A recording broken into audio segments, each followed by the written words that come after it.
Basically projection के जो हमने दो मेथड पढ़े, जिसमें से पहला पैरेलल प्रोजेक्शन था और दूसरा पर्सपेक्टिव प्रोजेक्शन था। पैरेलल प्रोजेक्शन हमने कंप्लीट कर लिया है और आज हम पर्सपेक्टिव प्रोजेक्शन स्टार्ट कर रहे हैं। बेसिकली पर्सपेक्टिव प्रोजेक्शन वो प्रोजेक्शन होता है जिसमें जिसमें 3D ऑब्जेक्ट से होके निकल आने वाली सारी प्रोजेक्शन लाइन किसी प्रोजेक्शन रेफरेंस पॉइंट पे आके मिलती हैं। मेरी बात फिर से ध्यान से सुनिए। किसी 3D ऑब्जेक्ट से या किसी ऑब्जेक्ट से हो करके आने वाली प्रोजेक्शन लाइन किसी प्रोजेक्शन रेफरेंस पॉइंट पे आके मिलती हैं, तो ऐसे प्रोजेक्शन को हम पर्सपेक्टिव प्रोजेक्शन कहते हैं। जैसा कि आपको इस फिगर में दिख रहा है, यहाँ पे इस फिगर में एक लाइन है जिसमें से एक लाइन स्क्रीन से बहुत दूर है और एक लाइन स्क्रीन के बहुत ही पास है। ठीक है, तो इन दोनों का जब हमने प्रोजेक्शन लिया, इन दोनों केसेस में प्रोजेक्शन लिया, तो ये दोनों के दोनों प्रोजेक्शन जो है एक प्रोजेक्शन रेफरेंस पॉइंट पे आके मिल रहे हैं। लेकिन डिफरेंस क्या है, जब ऑब्जेक्ट प्रोजेक्शन स्क्रीन के बहुत पास है, यानी प्रोजेक्शन प्लेन के बहुत पास है, तो उसका जो प्रोजेक्शन है वो काफी बड़ा है उसकी तुलना में जो प्रोजेक्शन स्क्रीन के काफी दूर है। ठीक है, तो ओवरऑल कहने का मतलब ये है कि किसी भी ऑब्जेक्ट का जब प्रोजेक्शन लेते हैं तो उस ऑब्जेक्ट से होकर निकलने वाली प्रोजेक्शन लाइन किसी प्रोजेक्शन पॉइंट पे आके मिलती है और उस पॉइंट को हम बोलते हैं प्रोजेक्शन रेफरेंस पॉइंट। ठीक है, तो अगर हम किसी ऑब्जेक्ट का प्रोजेक्शन ले रहे हैं, यानी उस 3D ऑब्जेक्ट को हम 2 डायमेंशनल प्लेन पे रिप्रेजेंट करने की कोशिश कर रहे हैं, तो 3D ऑब्जेक्ट का कुछ ना कुछ अपना कोऑर्डिनेट होगा, और जब हम प्रोजेक्शन ले रहे हैं और यानी आफ्टर प्रोजेक्शन जब वो 2D में कन्वर्ट हो रहा है, तो 2D में भी उसका कुछ ना कुछ कोऑर्डिनेट होगा। तो बेसिकली हम प्रोजेक्शन इसलिए पढ़ते हैं ताकि हम उस 3D ऑब्जेक्ट का कोऑर्डिनेट कन्वर्ट कर सके आफ्टर प्रोजेक्शन 2 डायमेंशनल में। ठीक है, तो अब जब हम आज प्रोजेक्शन जो पर्सपेक्टिव प्रोजेक्शन पढ़ेंगे, इसमें आफ्टर प्रोजेक्शन जो हमारा प्रोजेक्शन ऑब्जेक्ट प्रोजेक्शन स्क्रीन पे डिस्प्ले होगा, उसके एग्जैक्ट कोऑर्डिनेट्स एक्सपी और वाईपी क्या होंगे, यही हमें इवेलुएट करना है, यही पढ़ना है। इसके लिए हम लाइन की पैरामेट्रिक इक्वेशन को यूज करते हैं। पर्सपेक्टिव प्रोजेक्शन में हम लाइन की पैरामेट्रिक इक्वेशन को यूज करते हैं। ठीक है, वो बेसिकली होती क्या है लाइन की पैरामेट्रिक इक्वेशन। आपको जब यूनिट थर्ड स्टार्ट किया था, तो यूनिट थर्ड की स्टार्टिंग में ही मैंने लाइन की पैरामेट्रिक इक्वेशन के बारे में बताया था कुछ इस तरह से कि सपोज करिए ये एक लाइन है। ठीक है, ये लाइन दो पॉइंट से मिलकर बना है, पॉइंट P1 और पॉइंट P2। ठीक है, P1 पॉइंट पे इस लाइन का जो टाइम है वो t इक्वल टू 0 है, और P2 पॉइंट पे जो इस लाइन का टाइम है वो ये T1 इक्वल टू 0 है और ये T2 इक्वल टू 1 है। ठीक है, यानी इस लाइन P1 P2 से मिलकर बनने वाली लाइन का मिनिमम टाइम 0 होगा, मैक्सिमम टाइम 1 होगा। तो हमें इस लाइन के किसी स्पेसिफिक पॉइंट, इस पॉइंट के x और y कोऑर्डिनेट्स हमें फाइंड आउट करने होते थे। तो इसके लिए हम इक्वेशन यूज करते थे x इक्वल टू, आप एज्यूम कर लिए P1 के जो कोऑर्डिनेट है वो x1 y1 है और P2 के जो कोऑर्डिनेट है वो x2 y2 है। ठीक है, तो हमें एक्स वाई कोऑर्डिनेट को फाइंड आउट करना है, तो उसके लिए जो पैरामेट्रिक इक्वेशन लिखेंगे कुछ इस तरह से होगा, x equal to x1 plus t into del x, ऐसे y के लिए हो जाएगा y equal to y1 plus t into del x, जहां पे t क्या है, इस x कॉमा y पॉइंट का टाइम है, यानी किस पॉइंट पे हमें, किस टाइम पे हमें x कॉमा y को फाइंड आउट करना है। तो लाइन की जो पैरामेट्रिक इक्वेशन होती है वो ये होती है। ठीक है, तो ये पैरामेट्रिक इक्वेशन हम पहले भी पढ़ चुके हैं। थर्ड ईयर लाइन की पैरामेट्रिक इक्वेशन पढ़ चुके हैं इससे पहले हम? सर कब पढ़े थे? सर लियान बक्सी में। हाँ, जब क्लिपिंग स्टार्ट किया था, ठीक है। तो वही Yes, sir. मेथड, लाइन की पैरामेट्रिक इक्वेशन का मेथड हमें यहाँ भी यूज करना है। कहाँ पे? पर्सपेक्टिव प्रोजेक्शन में। और इस लाइन की पैरामेट्रिक इक्वेशन का यूज हम करेंगे, हम projection point XP comma YP को इवेलुएट करने के लिए। तो वो हम कैसे यूज कर सकते हैं? सपोज करिए हमारा ये फिगर है, ये फिगर सबको दिख रहा है, ये वाला जिसमें ये X Y Z coordinate axis दिखाए हुए हैं और X P Y P Z V P point दिखाया हुआ है, P equal to X comma Y comma Z है और जेड पी आर पी, सब दिख रहा है ना ये वाला फिगर? मैं इस फिगर की बात कर रहा हूँ।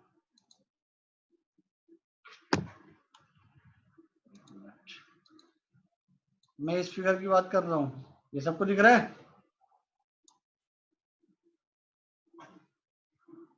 दिख रहा है? थर्ड ईयर रिप्लाई किया करो बीच बीच में। यस सर, दिख रहा है। हाँ ठीक है। Yes sir.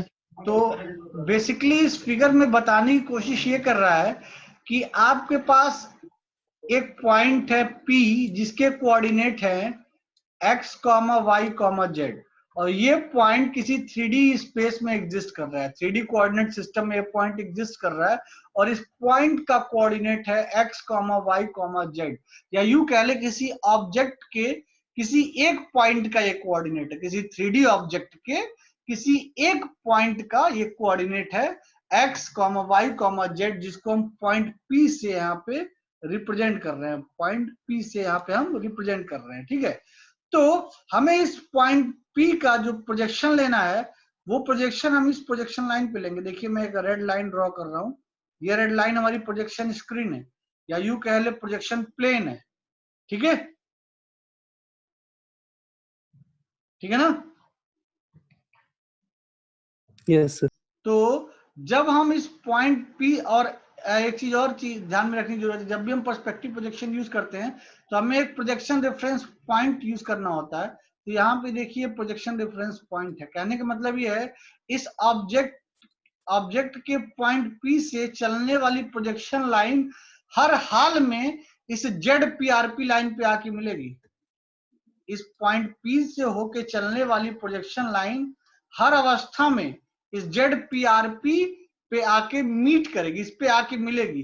तो जब हम इस वाले पॉइंट को इस वाले पॉइंट से मिलाएंगे तो आप ध्यान से देखिए प्रोजेक्शन प्लेन पे ये किसी पॉइंट पे कट करेगी। अगर मैं P को प्रोजेक्शन रेफरेंस पॉइंट से मिलाऊं तो वो लाइन प्रोजेक्शन प्लेन पे कहीं इंटरसेक्ट करेगी, जैसा कि इस फिगर में दिख रहा है, कर रही है?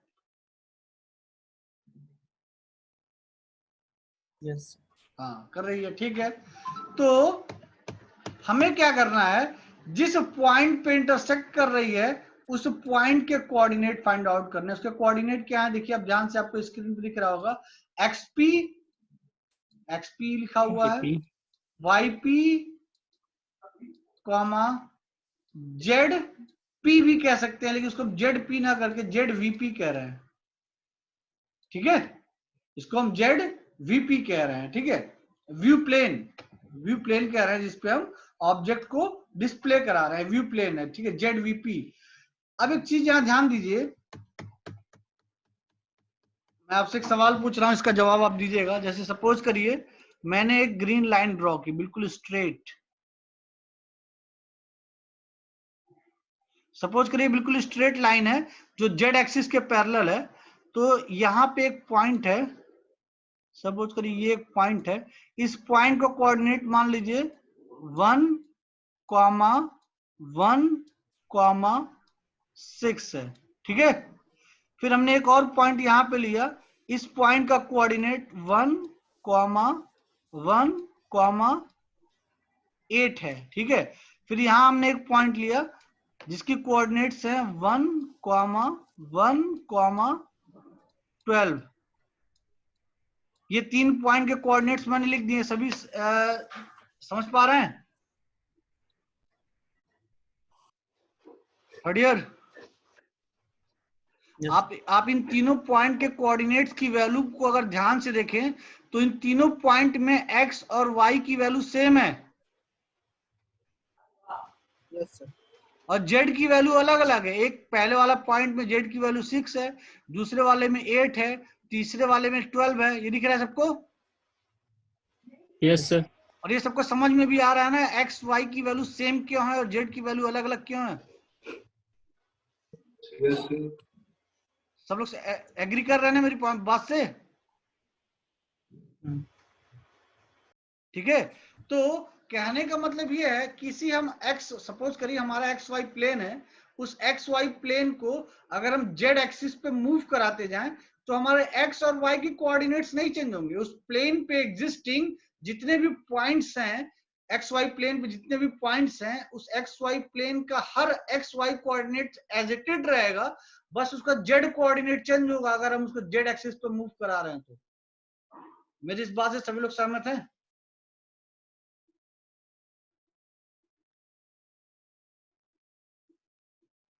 थर्ड ईयर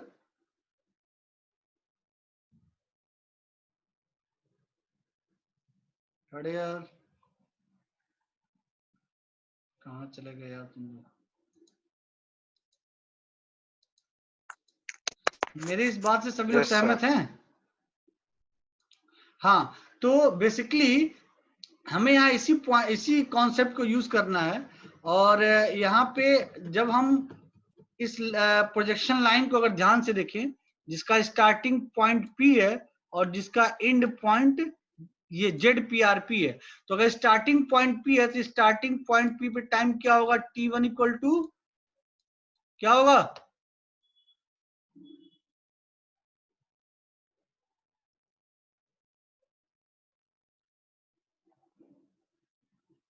अरे कहाँ हो भाई तुम लोग? मैं ये कह रहा हूं पॉइंट अगर P और ZPRP से मिलके बनने वाली लाइन पे अगर मैं लाइन की पैरामीट्रिक इक्वेशन अप्लाई करूं तो P1 को मैं T1 इक्वल टू 0 मानूंगा और ZPRP पे T2 इक्वल टू 1 मानूंगा। ठीक है, अब हमें करना क्या है? इस पॉइंट का जिसके कोऑर्डिनेट XP, YP, ZVP हैं, इसके लिए हमें क्या निकालना है? x y और x और y की वैल्यू निकालनी है। ठीक है, तो इसके लिए हमें t पता होना चाहिए। ये किस टाइम पे आके यहाँ इंटरसेक्ट कर रहा है ये t पता होना चाहिए। ठीक है, ये t हमें नहीं पता है ये, लेकिन ये t हम निकाल सकते हैं। कैसे? मैं ये कह रहा हूं, मैं इस P से एक परपेंडिकुलर लाइन ड्रॉ कर रहा हूं जेड एक्सिस पे। ठीक है, और एक मिनट, मैं P से एक परपेंडिकुलर लाइन ड्रॉ कर रहा हूं जेड एक्सिस पे और इस पॉइंट को मार्क कर रहा हूं जो जेड एक्सिस पे मीट कर रहा है आगे। ठीक है, तो एक चीज मुझे बताइए,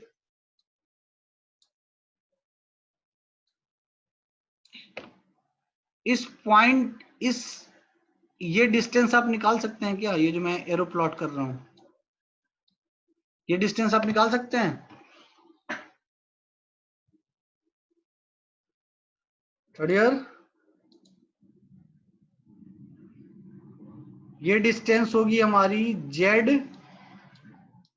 P R P minus Z. इस बात से सभी एग्री कर रहे हैं? जेड एक्सिस इधर कहीं लाई कर रहा था। ठीक है, इसके रेफरेंस में ये हमारा जेड पॉइंट था, जेड एक्सिस यहां कहीं लाई कर रहा था, तो हमने जेड और ये जेड पीआरपी को वैल्यू को यूज करके जेड पीआरपी माइनस जेड जब किया तो हमें ये वाली डिस्टेंस मिल गई, ये डिस्टेंस।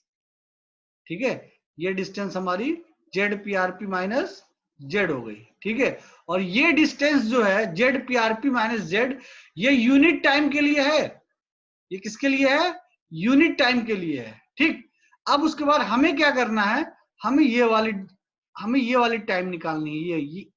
इस पॉइंट के लिए हमें टाइम निकालना है, इस डिस्टेंस के लिए टाइम निकालना है। कहने का मतलब है जब हम इनिशियली पॉइंट P में थे तो पॉइंट P से XP, YP, ZVP तक आने में कितना समय लगा, यानी हमें क्या निकालना है, T निकालना है। ठीक है, तो हमारे पास T इक्वल टू 1 के लिए डिस्टेंस दिया हुआ है ZP RP माइनस Z। ठीक है, यूनिट टाइम के लिए डिस्टेंस दिया हुआ है। अब हम कह रहे हैं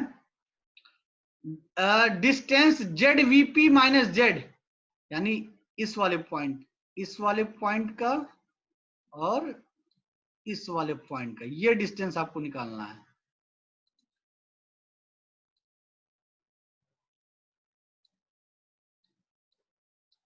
ठीक है, ये डिस्टेंस क्या है, ये डिस्टेंस है आपका ZVP माइनस Z। ठीक है, हमें इस डिस्टेंस के लिए क्या निकालना है, हमें T निकालना है, टाइम क्या होगा इस डिस्टेंस को कवर करने के लिए। तो PRP माइनस Z को कवर करने के लिए हमें यूनिट टाइम लग रहा है। ठीक है, ZPRP माइनस Z को कवर करने के लिए अगर यूनिट टाइम लग रहा है तो ZVP माइनस Z को कवर करने के लिए कितना टाइम लगेगा, ZVP minus Z upon ZPRP minus Z। इस बात से सभी एग्री कर रहे हैं, ये हमारा टाइम होगा ZVP minus Z upon ZPRP minus Z, this one. Third year mic on करो एक बार।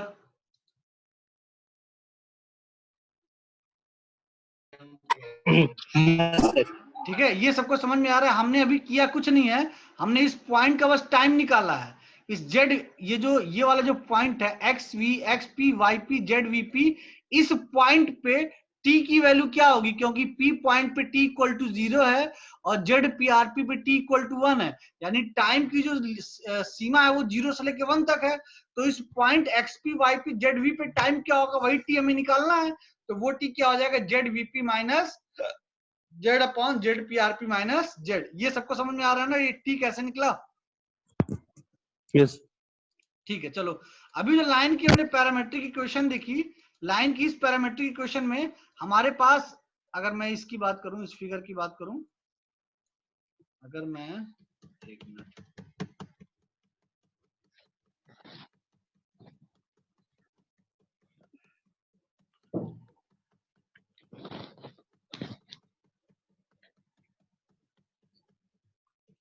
ठीक है, इस फिगर की अगर बात करूं तो इस फिगर में मैंने आपको बताया था ये वाला जो पॉइंट है हमारा वो पॉइंट है जिसपे T इक्वल टू हमारा क्या है, 0 है, यानी इनिशियल पॉइंट होगा। और ये वाला पॉइंट जो है, ये वाला पॉइंट, इस पॉइंट पे T इक्वल टू 1 है, यानी हमारा लास्ट पॉइंट है, फाइनल पॉइंट है। ठीक है, तो हमें अभी हमने इस पॉइंट के लिए जिसके कोऑर्डिनेट हमें फाइंड आउट करने हैं, इसका T हमने निकाल लिया। ठीक है, इसका T था हमारा ZVP minus Z, ZVP minus Z upon ZPRP minus Z minus Z, यही था हमने, यानी इस पॉइंट के लिए टाइम निकाल लिया।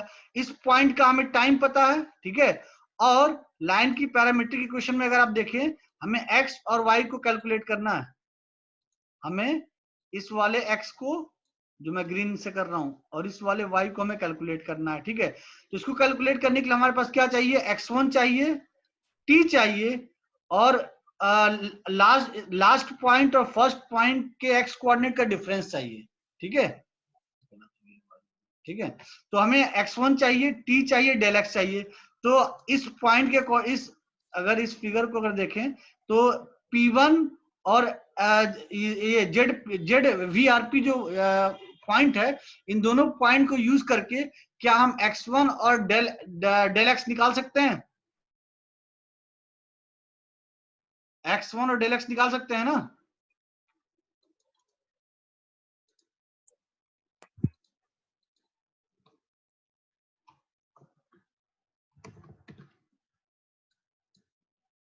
चलिए रिप्लाई करो। मैं ये कह रहा हूं कि हमारे पास एक पॉइंट ये है जिसके एक्स वाई जेड कोऑर्डिनेट दिए हुए हैं, एक पॉइंट ये है जिसका यहाँ जिसको मैं जेड पीआरपी बोल रहा हूँ, प्रोजेक्शन रेफरेंस पॉइंट बोल रहा हूँ। तो इस जेड पीआरपी के जो कोऑर्डिनेट होंगे वो कोऑर्डिनेट होंगे, एक्स की वैल्यू होगी 0, वाई की वैल्यू होगी 0 और जेड की वैल्यू होगी जेड पी आर पी। ठीक है, यानी हमारे पास इस P2 पॉइंट के भी कोऑर्डिनेट हैं, इस P2 पॉइंट के कोऑर्डिनेट हैं और इस P1 पॉइंट के कोऑर्डिनेट हैं। हमें इस वाले पॉइंट के कोऑर्डिनेट जो हैं फाइंड आउट करने हैं, XP और YP को। ठीक है, ZVP तो ऑटोमेटिकली निकल जाएगा, ZVP का इशू नहीं है। XP और YP को हमें फाइंड आउट करना है। ठीक है, तो XP को फाइंड आउट करने के लिए हम क्या करेंगे, XP इक्वल टू हो जाएगा हमारा XP equal to x1 plus t into del x.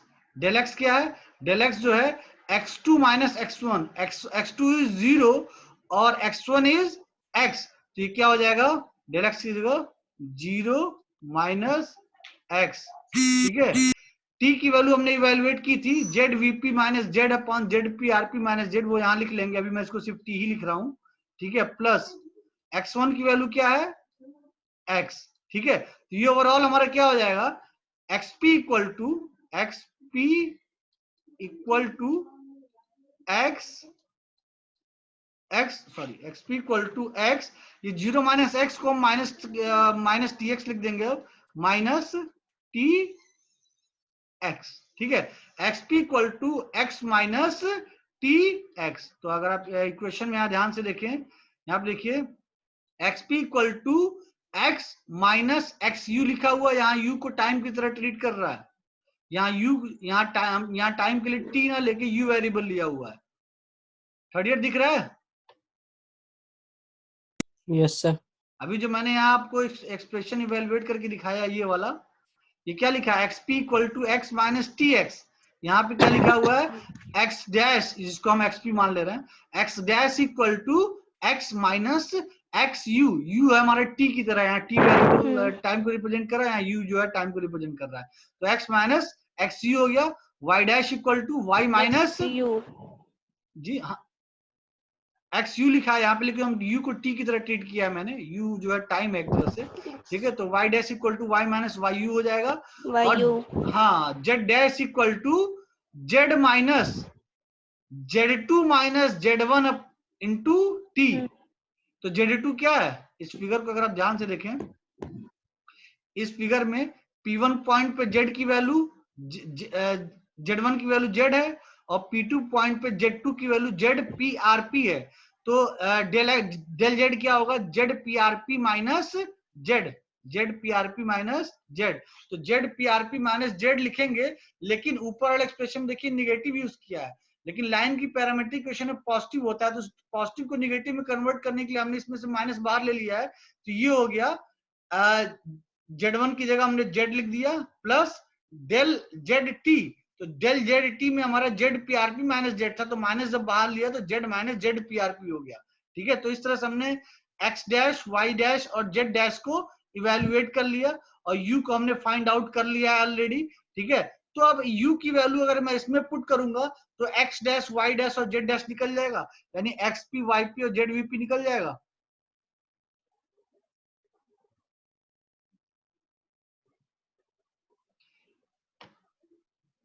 Third year confuse हो रहे हैं, मुझे ऐसा लग रहा है। थर्ड ईयर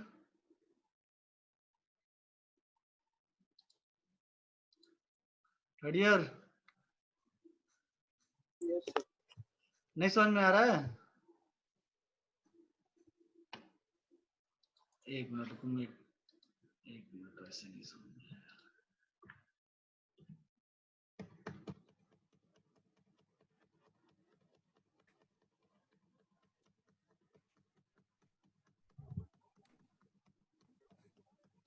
आया। तो लाइन की पैरामीट्रिक इक्वेशन समझ रहे हो ना क्या होती है? क्यों, लाइन की पैरामीट्रिक इक्वेशन तो समझ रहे हो ना? हाँ, जिसमें हम किसी पॉइंट x को निकालने के लिए इस तरह से उसके लिए एक्सप्रेशन लिखते हैं, x equal to x1 plus t into del x, x1 plus t into del x। तो इस पॉइंट सॉरी एक मिनट, इस पॉइंट इस वाले पॉइंट और इस वाले पॉइंट को हम P1 और P2 की तरह ट्रीट कर रहे हैं। तो अगर मैं एक्सप्रेशन लिखूं x equal to x1 plus t into del x, तो x1 की जगह हम क्या लिखेंगे बताओ? x इक्वल xp, अगर मैं लिखूं xp equal to x1 plus t del x लिखेंगे ना, तो x1 की जगह क्या लिखेंगे? पॉइंट P के x कोऑर्डिनेट की वैल्यू, तो वो हो गया x plus t into del X, t into del X. Del X मतलब क्या होता है? x2 minus x1। तो इस वाले पॉइंट पे x की वैल्यू 0 होगी, क्योंकि देखिए z जो प्रोजेक्शन रेफरेंस पॉइंट है वो z एक्सिस पे है। तो जब z एक्सिस पे है तो इसका मतलब x और y की वैल्यू 0 हो जाएगी वहां पे। तो यहाँ पे x की वैल्यू 0 माइनस और X. ये x, ठीक है, x2 माइनस x1। तो ये x2 माइनस x1 को जब मैं माइनस बाहर लूंगा तो क्या हो जाएगा? x माइनस टी एक्स, जो कि इस तरह से रिप्रेजेंटेड है। देखिए सेम एक्सप्रेशन है ना, X P X dash equal to x minus X T. अभी भी नहीं समझ पाए? आ गया ना? हेलो, हाँ सर। आ गया? हाँ सर, हाँ सर। उसी तरह से हम लाइन की पैरामेट्रिक इक्वेशन को यूज करके y के कोऑर्डिनेट निकाल लेंगे, और उसी तरह से लाइन की पैरामेट्रिक इक्वेशन को यूज करके जब z के कोऑर्डिनेट निकालेंगे, तो देखिए z के कोऑर्डिनेट यहाँ पे आया कैसे? इसने लिखा है z dash equal to z minus bracket में z minus z P R p into u, ठीक है। तो एक मिनट लाइन करो। हेलो, अभी लेक्चर ले रहा हूँ, थोड़ी देर बाद बात करता हूँ, ठीक है। तो हमने जेड डैश निकालना है, ठीक है। हेलो, तो हमने जब जेड डैश निकालना है तो यहाँ पे सेम पैरामीट्रिक क्वेश्चन क्या दोबारा यूज करेंगे कि z equal to z1 plus t into del x. तो z1 क्या हो जाएगा हमारा? z हो जाएगा z1 plus t into del x, t मैं लिख दे रहा हूं ऐसे, टी इंटू डेल एक्स नहीं sorry del z, t into del z. तो डेल जेड में क्या हो जाएगा? z2 minus z1। z2 क्या है? Z P R P, Z P R P minus z, ठीक है। अब जो इसमें से माइनस बेटा बाहर लोगे तो क्या हो जाएगा? Z minus t into z minus z P R p. तो सेम एक्सप्रेशन को रिप्रेजेंट कर रहा है। देखो ध्यान से देखो इस वाले एक्सप्रेशन को, देख रहे हो ना? ये क्या है? Z dash equal to z minus t को यहाँ यू से रिप्रेजेंट किया हुआ है, z minus t into z minus z P R p. तो हमने यहाँ पे x डैश y डैश और z डैश के लिए एक पैरामीट्रिक इक्वेशन लिख लिया है, जहां पे x डैश जो है हमारी इस प्रोजेक्शन पॉइंट xp को रिप्रेजेंट कर रहा है, और y डैश हमारी प्रोजेक्शन पॉइंट yp को रिप्रेजेंट कर रहा है, और z डैश हमारे इस प्रोजेक्शन पॉइंट zvp को रिप्रेजेंट कर रहा है। समझ में आ रहा है इतना? Yes sir.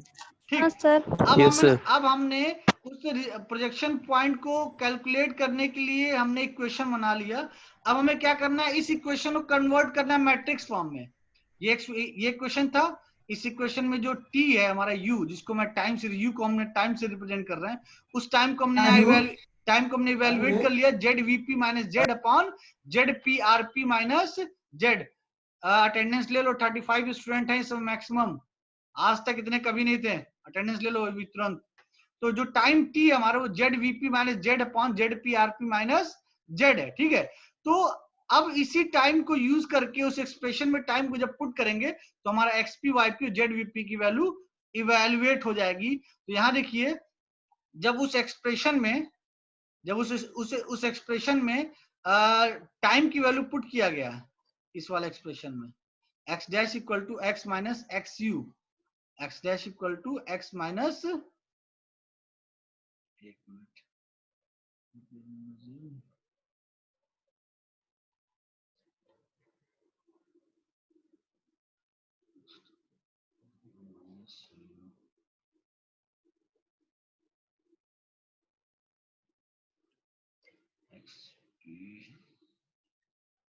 एक मिनट रुक जाना। Next dash y dash z dash निकाल लिया, टाइम निकाल लिया, ठीक है। After that x p equal to 6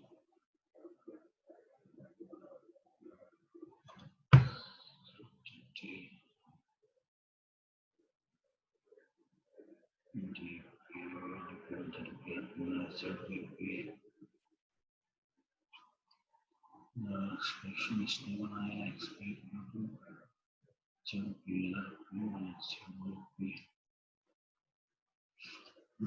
ठीक है। तो यहाँ पे जो आपको x dash equal to x minus x u दिख रहा है, इस एक्स यू में u की वैल्यू अगर आप पुट करेंगे z v p minus Z upon Z P R P minus z, ठीक है। तो x कॉमन ले लीजिए बाहर, तो क्या हो जाएगा x ब्रैकेट में 1 माइनस यू, और u की जगह आप Z v p minus Z upon Z P R P minus, जब जेड पुट करेंगे उसको सॉल्व करेंगे तो क्या हो जाएगा Z P R P minus Z minus Z VP plus Z, तो जेड जेड कैंसिल आउट हो जाएगा, तो ये क्या हो जाएगा Z P R P minus Z VP upon Z P R P minus Z. समझ में आ रहा है?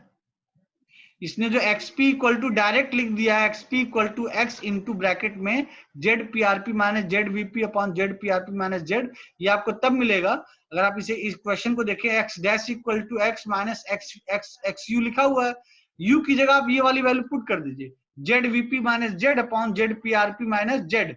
एक्स को कॉमन ले लीजिए तो ब्रैकेट में क्या आएगा 1 माइनस यू एक ब्रैकेट में into Z v p minus Z upon sorry 1 minus x को बाहर लेंगे तो क्या आएगा ब्रैकेट 1 माइनस यू, और यू की जगह आपने क्या पुट किया है Z v p minus Z upon Z P R P minus Z.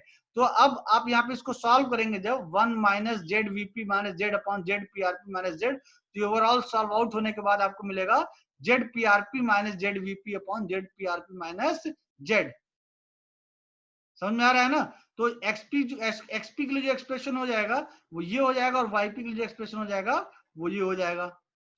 अब देखिए यहाँ पे इसने किया क्या है, Z P R P minus Z VP को उसने डीपी से रिप्रेजेंट कर लिया है, डेप्थ से।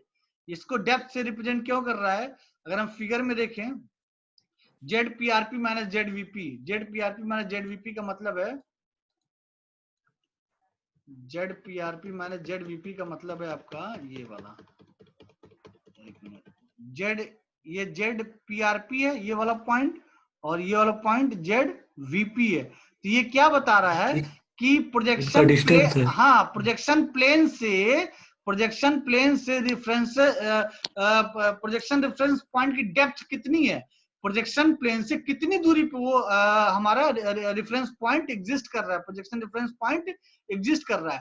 तो उसी को यहाँ पे देखिए इस इक्वेशन में Z P R P minus Z VP को डीपी से रिप्रेजेंट कर रहा है, प्रोजेक्शन डेप्थ, पी मतलब प्रोजेक्शन, डी मतलब डेप्थ, प्रोजेक्शन डेप्थ से रिप्रेजेंट कर रहा है। तो जब इसको जब रिप्लेस किया तो देखिए Z P R P minus Z VP को इसने डीपी से रिप्लेस कर दिया, तो ओवरऑल एक्सप्रेशन क्या हो गया x ब्रैकेट में dp upon Z P R P minus Z, और y ब्रैकेट में dp upon Z P R P minus Z. ये हमारे xp और yp के एक्सप्रेशन हो गए। अब इस एक्सप्रेशन को यूज करके जब हम मैट्रिक्स फॉर्म में कन्वर्ट करेंगे तो मैट्रिक्स फॉर्म में हमें जो मैट्रिक्स मिलेगी कुछ इस तरह से मिलेगी, लेकिन इस मैट्रिक्स में एक होमोजीनियस फैक्टर यूज किया है जहां पे h की जो वैल्यू है वो Z P R P minus Z upon DP है, Z P R P minus Z upon DP को यहाँ पे h की तरह ट्रीट कर रहा है, और इस h के लिए इसलिए यहाँ पे एक्स एच वाई एच और जेड एच यूज कर रहा है। तो ओवरऑल जब मल्टीप्लाई करेंगे, मल्टीप्लाई करके जब उसको सॉल्व आउट करेंगे तो आपको जो एक्सपी और वाईपी की वैल्यू मिलेगी वो कुछ इस तरह से मिलेगी। तो ये हमारा हो गया पर्सपेक्टिव प्रोजेक्शन का प्रोजेक्शन मैट्रिक्स, ठीक है, प्रोजेक्शन मैट्रिक्स जिसके थ्रू हम किसी भी पर्सपेक्टिव प्रोजेक्शन में आफ्टर प्रोजेक्शन किसी भी पॉइंट के कोऑर्डिनेट्स को फाइंड आउट कर सकते हैं। तो यहाँ पे देखिए xp इक्वल टू लिखा है xh अपॉन h और yp